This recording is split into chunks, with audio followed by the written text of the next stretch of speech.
record on the computer. It's working great. So for anyone who couldn't make it, we'll just share this out for you. Yeah, and great. I think, Susan, as long as that you can watch that recording before day 2, I think that's really important. So if you could commit to that, that would be really good. Yep, it definitely. might be a day for you, but sometimes we just got to go the extra mile for a short period of time. Yeah, it also happens to be my birthday. Oh no! Okay, well maybe get up early. Well, yeah, that's kind of what I was thinking. You already had your modification in mind. Fine. Yeah, and Susan's already on the contract, but she does have to do the course before she can take on clients. Yeah. Awesome. Okay, sure. Hello, everybody. Welcome. And have we got anybody new on today that hasn't been on one of the webinars where we've discussed family group conferencing? Yes, this is Kerry. I'm new to the group. Okay, great. Welcome. And you will be coming along for the online workshop? Yes. Great. Wonderful. Okay. And you're looking at tendering as well? Yes, I am. So I've completed my tender, so it's ready to for it to be uploaded. Okay, great. So is there anybody that wasn't on the first session that we did around the FGC tendering? Me, but I've got it anyway. Yeah. Okay, cool. Yeah, so I went over in detail the application.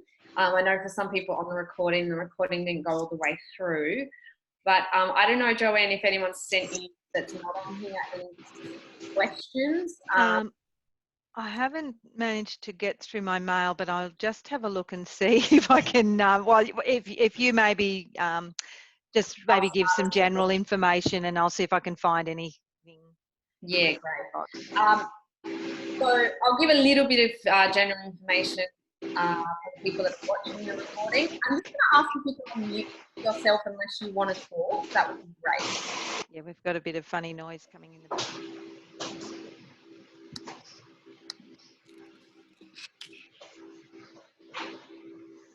Susan, would you be able to just mute yourself? It might be coming from yours. I'm sorry, what's... Here I go. I'm a co-host now. Yep, great. Okay. Yeah, if you can just stay muted, Suzanne, because I think there's some noise in your background, and if you want to talk, just take it off, no problem. So some general information, particularly for people watching the recording. Please go and have a look at some of the videos of family group conferencing and recording that we've had before if you're still not familiar with what it is. I won't go into that today because I know the people online already have a clear understanding of that. But it is something that I'm very passionate about as a process in the community services arena, and particularly in child safety. So please go and watch those videos. But really the purpose of today's recording and today's webinar was that if you had any additional questions, so we've already done a workshop around the tendering. So if you wish to be on the panel of providers to facilitate family group conferencing for community services, this is a process that you need to go through. I would say what the tender really is, it sounds scary. It sounds like you're giving quotes around contracting a bridge construction, but really what the tender really means in this process, particularly if you're an individual, it's just like a job application. So if you're already working in the industry, you probably have done lots of job applications before, which you follow our selection criteria. And that's really the same as this process. So you just got to be honest, but also if you haven't done family group conferencing before, you know, you just have to draw on some of your past experiences and show in that tender process how you can actually fulfill some of those criteria. So we've all got skills and attributes from what we've done in our work already that we're able to adjust and show how we can demonstrate that we can actually fulfill as a facilitator. And the other thing is, of course, that they want to see that you've done some theory around that as well. So that's why we have this course. Now the course obviously has to be adjusted because we're all in some crazy whirlwind at the moment, and most of us are in isolation, including myself right now. So we unfortunately are not able to get together for a face-to-face workshop. So we already have a kind of mixed blend of how we deliver the family group conferencing course. Part of that is the online information that you can go through on the online course. And then, you know, I believe 100% that it's very important that you get an opportunity to also get information through a workshop.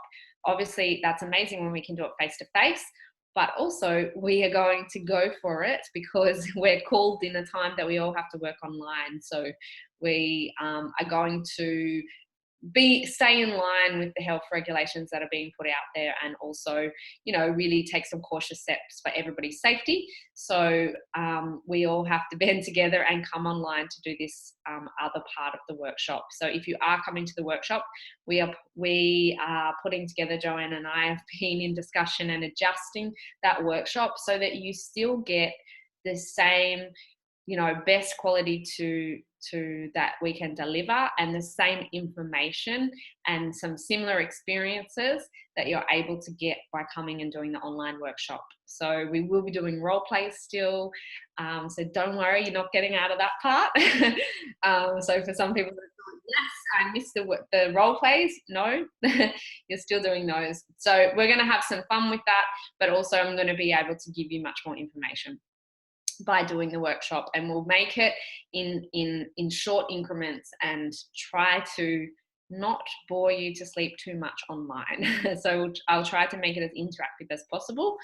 But so this is a component that you obviously need as part of the necessary components for going for the tender to support you to get that tender.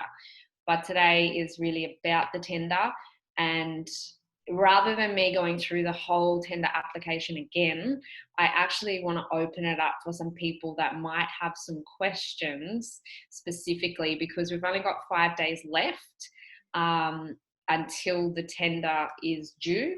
So I really called for this opportunity, Joanne and I, so that you can answer any questions that you might be stuck on a little bit. I mean, it's not my tender, so I can't, you know, I don't know 100% all the answers for you. So sometimes I need to say, hey, please go back and contact the tender person, but I'm here to support you if you do have some questions, and I hope I can help you with that. So I'm going to put it up to you if you each want to sort of let me know if you have any questions that I can open it up. I've got the individual tender application here in front of me, so I can share screen that if you've got specific questions. So let's open it up to welcome to everyone else that's just jumped on, Ken and Jason. So it looks like Catherine's got a question. I do. I'm going to jump in first and quickly. Any tips or advice you can give us from a sole trader perspective around the question about work health and safety? You know, what to put in the tender around that. Let me go down here and find it. Yeah, that's one I've been getting from others as well. So yeah, it's like, what? Yeah, as a sole trader, you're not providing work health and safety coverage for others, just yourself. And I've answered it to the best of my ability. But any tips you could provide around that from that perspective would be great. Yeah, look, I think it's really about, and I think we spoke about this a little bit last time, Joanne, and you suggested some websites for people as well. You know, if you're working in the industry, then, I mean, I think it doesn't matter what industry you've worked in, you understand that there's policies around workplace health and safety. And really what they want to ensure is that for the safety of other people and also for yourself, that you understand workplace health and safety. So what I would be looking at in those responses, in putting in there, is definitely things around, you know, what have you done before? You know, so you will be talking about that you understand safety management systems, that you've worked under those before, and that you're going to be implementing them into your practices as a contractor. It might be things like, and you can certainly find these online, and I think the Mediation Institute has this as well. And it's definitely things that we should not forget to upload into the course, Joanne, as well, is things like home visiting protocols. Yeah. I think definitely those types of things I would mention, and that you should have really for yourself. And just mentioning that it's really about that you understand those things and that you've got them there.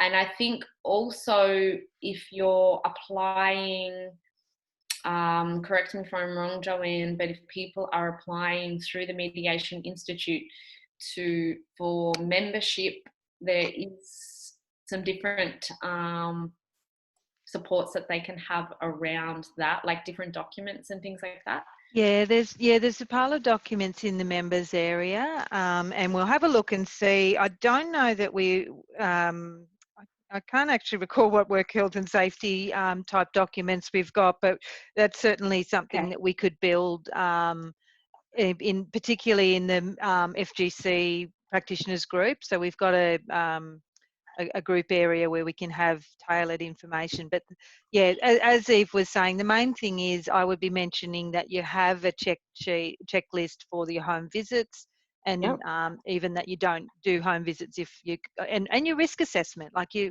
should be risk assessing, you know, clients.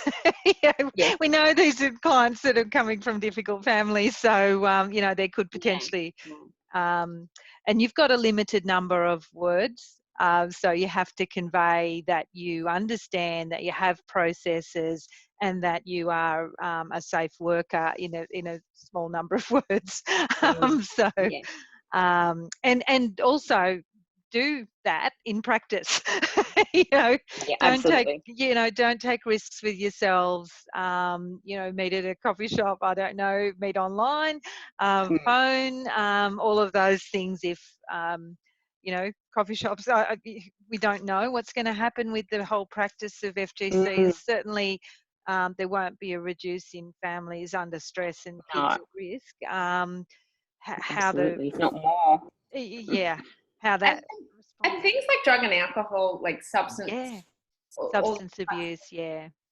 I would suggest going and doing some research around the New South Wales work health and safety legislation. And for sure, on those websites, there's lots of downloadable documents and things like that can support what you do. And I think for you, Jason, I know that you and your partner are looking at doing it as a company as well. So for sure, you need to really, is that correct? Yeah. So if you're doing that, then you definitely need to be looking further into that. And I assume that you probably already are. We'll be actually making individual tenders. So we'll do it separately, but we'll do it under the one umbrella.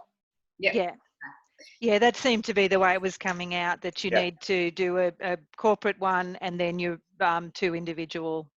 Yeah, that's correct. Because they want to know who you are as well as who the business is.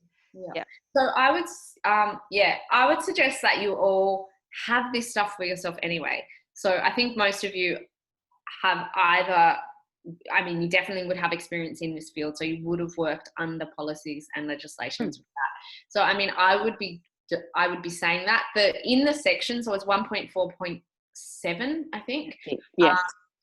I mean, the tender response box there is very small, so you don't need to put much. You're just basically confirming. And of course, make sure that you do really have that knowledge, and go and have a read and research more if you kind of need a refresher on that.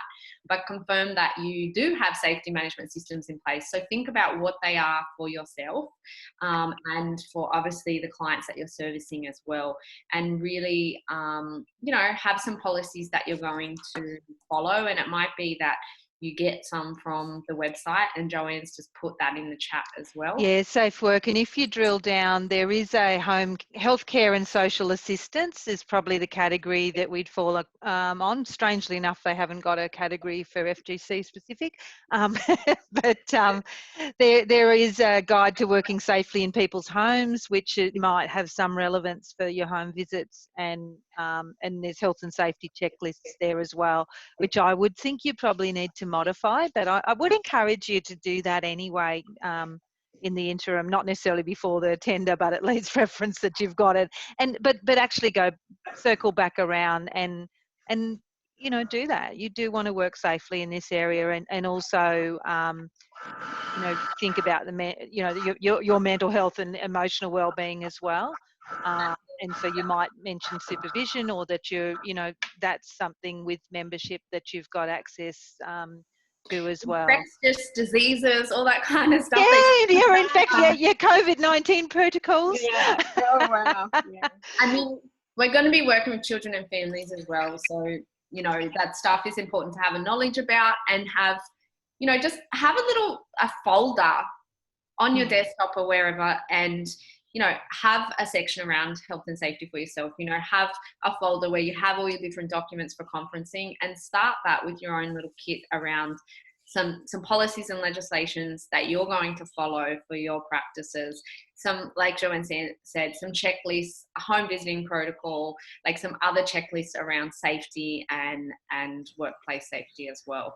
Because of course, when you go and you actually have the meetings as well, so it's not just the pre-meetings, it's also the meetings, and considering like, if there are children at the meetings, you know, what are some of those safety things that you need to look out for? And after you've done the workshop, you'll understand more some of the things that you might need to consider, and then you can add to those lists as well. Yeah, and look, from the point of view of professional development going forward for members, you know, it would be easy for us to organise a web meeting where we work on, you know, co-designing a safety protocols, or you know, have a web meeting on our documents and share that. So if people are interested, and you know, we're, as Mediation Institute, we're happy to facilitate and bring you together for whatever you'll find valuable. But we need to know what you want, because sometimes we put things up and no one comes, and we feel really sad. Thank you. That was excellent. And the third point on that compliance stuff is around, do you have a monitoring, review and audit program? So basically it's that you don't just, that's easy. It sounds massive, but really it's just that, it's not just that you have these policies and documents that you follow, like a home visiting protocol, that is part of that protocol is that maybe you review that every 6 months or every 12 months to see how effective it is. That's really all it's about, and that you have a bit of a checklist for yourself around reviewing that and adjusting to that. If any of you, which I'm sure most people have when they've worked in an organisation, at some point you've been part of like a management committee, and if you haven't, I actually really urge people, particularly when you're doing private contracting, go and be part of a management committee in community services if you haven't, because what you'll get to be part of is reviewing policies. So you'll start to understand some of those policies more, and reviewing and managing and reflecting and making adjustments. So that can be something, even just for 12 months, that you go as like a personal development component for yourself, particularly if you're going to go out on your own and start managing your own business in this arena. It is a great place to be able to do that. Okay, Jackie has some questions. Yeah, mine, I'm pretty much done, but I just wanted to make sure that when the ones that was 1.4.4, which is compliance with standing offer agreement, if you've got nothing, is that just blank? If you agree with everything, is that blank? Whereas it says compliance with standing offer agreement. I think you just put in there that no modifications required, or yeah, compliant, or whatever. Yeah, you just put in compliant. So don't leave it blank, because then they'll think, oh, she hasn't read it, or you know, it's yeah. Just put in like compliant. Put in compliant, or yeah. And then that's the same with 1.45. compliance with specification. Again, it's, if you've got nothing, you just put compliance. Yeah. So if there was something that you just absolutely think, I can't do that, that's not possible, you're going to have to enter there. Otherwise, I don't know, is that what you would do? That's what I would do in any sort of tender. Don't leave anything blank. If Just it's, have a few blanks. That's all. yeah, don't leave it blank. Just let them know. You don't want to make the tender person work hard for this. The tender reader, they have they left it blank because then they're going to later come say, oh well, I didn't agree. You don't want them thinking that about you. You want them to think, okay, no, that's fine, there's no issues. Next question. Okay. Yeah. So can I know I'm getting pedantic, but this is the only thing I haven't done, and I do get a bit caught on the detail. But so where it's got that box which says compliance with standing offer agreement, and then it's got clause number, and then reasons for not agreeing and preferred wording if applicable. Under there, you're suggesting I put compliant with all clauses? Yeah. Something like I would actually, rather than putting it in that, you could either put it in the box or you could put it in between 0.4 and 0.5. They've got tender does not agree or substantially agrees to the service agreement, and there's like those two little colons. So it kind of has a space there almost that you could put in the next line, and you could put it in bold or red or something like, yes, I hereby agree to comply with the full standing offer agreement or something. Or you can put it in that box. Like, right. you don't have to worry about clause numbers. You don't put any clause numbers in there unless there's something that you don't agree with. Okay, good. All right. Thank you for that. No problem. Me done. Excellent. Is there any other specific questions that people have?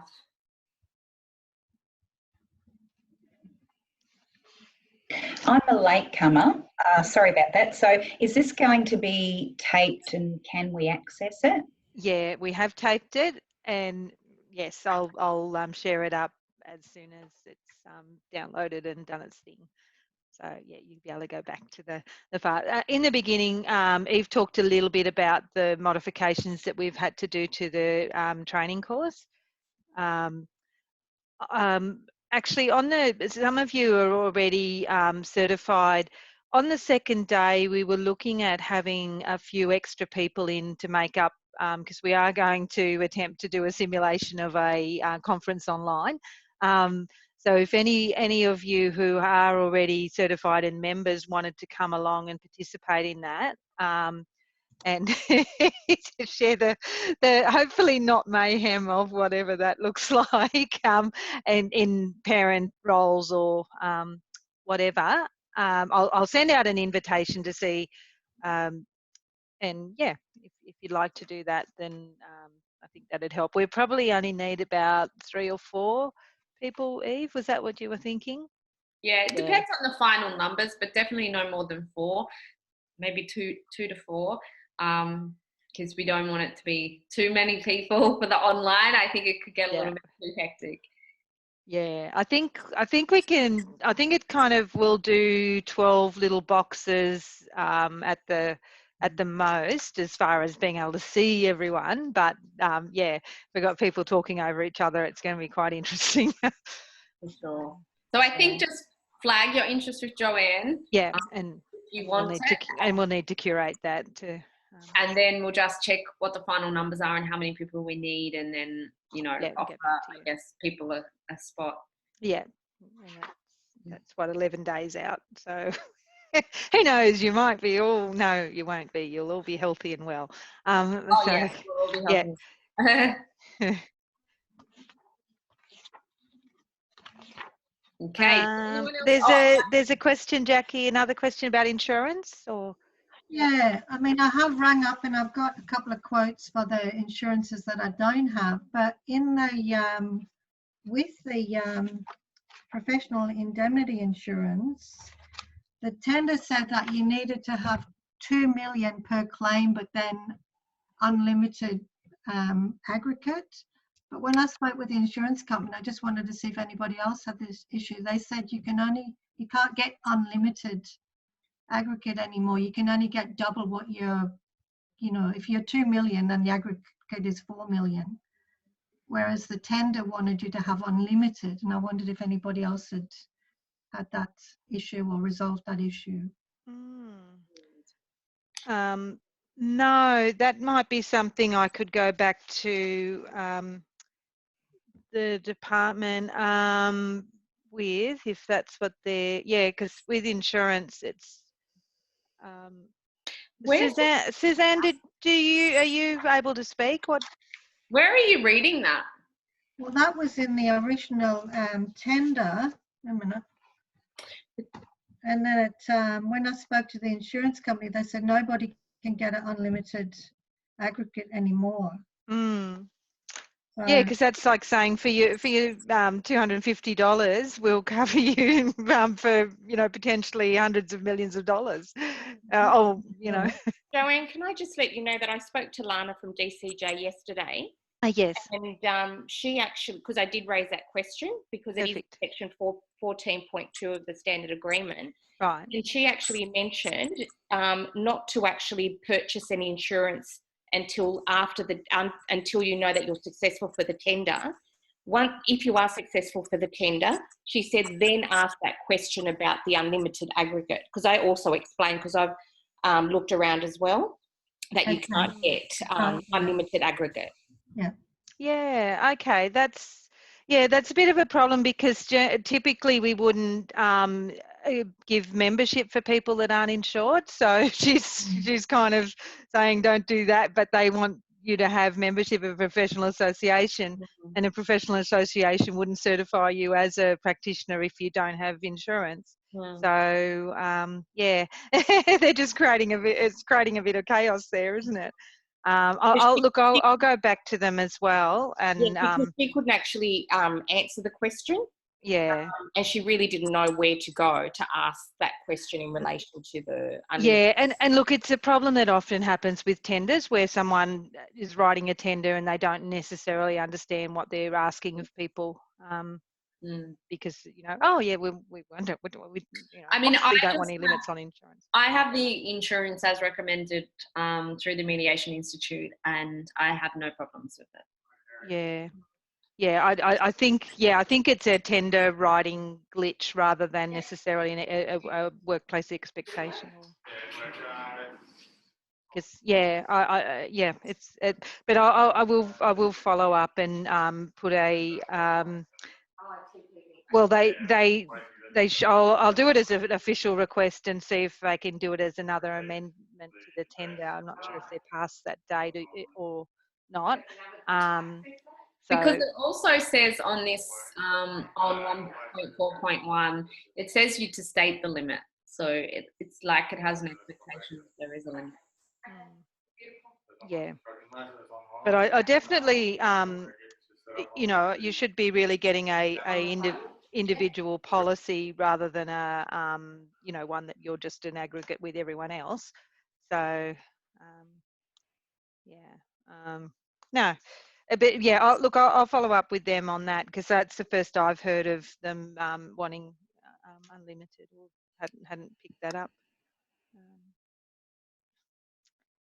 And Catherine, you've asked about confirming for the 31st and 30th and 31st. Yes, can you confirm?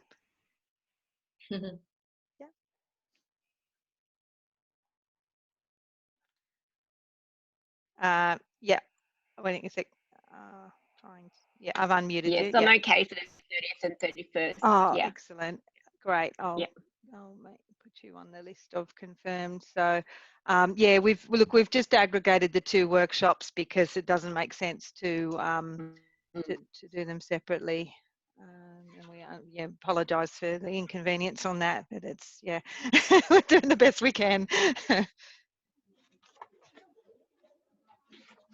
Okay, does anyone else have any other questions? Oh, well, perfect timing. We guessed to half an hour, Eve, so that's spot on. Who's excited to do the online workshop? I am, but I'm in it. I'm excited to try it online. Yeah. And I think as well, bring some coffee if you drink coffee. Yeah. Yes, have snacks available. Kristen will have questions. Okay. Yep. Yeah. Okay. Oh. Oh, Who else have we got here? Let me just check. Jennifer's not here. hi Ken, how are you? Kelly.